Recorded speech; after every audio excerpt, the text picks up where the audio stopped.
Hello guys, আসসালামু আলাইকুম। আশা করি আপনারা সবাই ভালো আছেন এন্ড আমরাও ভালো আছি। তো গাইস, আপনারা তো টাইটেল এবং থাম্বনেল দেখে বুঝেই গেছেন আমরা কই যাচ্ছি। তো আমরা যাচ্ছি ধানমন্ডি 32 নম্বরে আয়নাগর দেখার জন্য। এটা কি সত্যি নাকি মিথ্যা তা আপনাদেরকে আজকে দেখাবো। কিছুদিন ধরে ধানমন্ডি 32 নম্বরে আয়নাগর নিয়ে সমালোচনা চলতেছে। তো আজকে আমরা সবাই মিলে চলে যাচ্ছি সেই আয়নাগর দেখার জন্য এবং আপনাদেরকে দেখানোর জন্য। তো বেশি কথা না বাড়িয়ে চলো ভিডিও শুরু করি। এটা কি সত্যি নাকি মিথ্যা তা আপনাদের মাঝে আজকে তুলে ধরবো। বিভিন্ন জায়গা থেকে এই আয়নাঘরটি দেখতে মানুষ আসতেছে, কেউ কেউ ভিডিও করতেছে, আবার কেউ বা নিচ্ছে সেলফি। আমরা এখন কিছু মানুষকে জিজ্ঞাসা করব যে এই আয়নাঘরটি কি সত্যি কি এখানে আছে নাকি অন্য কিছু, নাকি শুধু শুধু মানুষ এই আয়নাঘর নামে গুজব ছড়াইছে। তো চলো দেখা যাক। দেশ থেকে তো হচ্ছে, কিন্তু ওনার তো কেদার বাহিনী ছিলেন বদলানো তাপস। আজকে তাপস কোথায়? তো আজকে রক্ষা করতে পারলো না।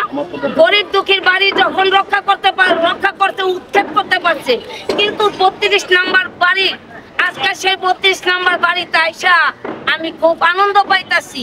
কিন্তু আমি যে কান্তাছি বাংলার জমিনে, কিন্তু উনি কান্তাছে কোথায়?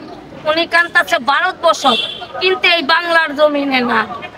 ওনার এই বাংলা জমিনে আওয়ার কোনো যোগ্যই নাই। কারণ আজকে উনি দেশের সম্পদ, গরিব দুঃখী ছাত্র যা করছে, গুম খুন যা করছে, যা অত্যাচার করে গেছে, তা আল্লাহ জানি না উনি মরে গেল কিন্তু আল্লাহ মাফ করে কিনা জানি না।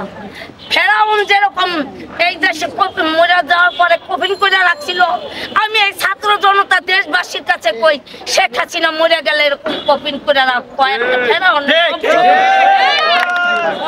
ফেরাউনের বংশধর যেইভাবে জনগণ হত্যা করছে, যেইভাবে খুন খুন করছে, যেইভাবে মানুষকে নিঃস্ব করছে, মানুষ পাওয়ার মতন কোথাও জায়গা পায় নাই। কিন্তু আজকে সেই সত্যিটা ফিরাইছে ছাত্র জনতা গণ উত্থানে।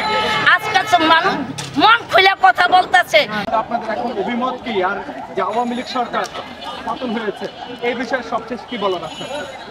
আর অবশ্যই বলবো যে এটা ভাঙাটা খুবই ভালো ছিল। আসলে আমরা আসলে আসতে পারিনি, এটা হচ্ছে গিয়ে আমাদের সব থেকে বড় ব্যর্থতা। আমি এটা বলবো।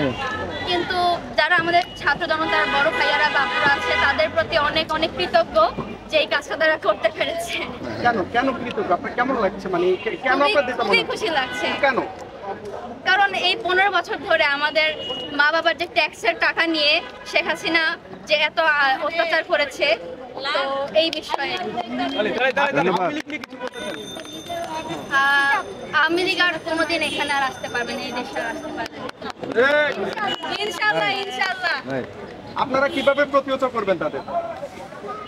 আবার সংগ্রাম করবো, আবার সংগ্রাম করবো। তারপরেও আওয়ামী লীগকে কখনো ফিরে আসতে দেবেন না, ইনশাআল্লাহ। সো গাইস, আপনারা তো সম্পূর্ণ ভিডিওটি দেখতে পারলেন। এটা কি সত্যি নাকি মিথ্যা এবার আপনারা যাচাই করে নেন। আর যদি ভিডিওটি ভালো লাগে তাহলে লাইক, কমেন্ট, সাবস্ক্রাইব করে আমাদের পাশে থাকবেন। তো আল্লাহ হাফেজ।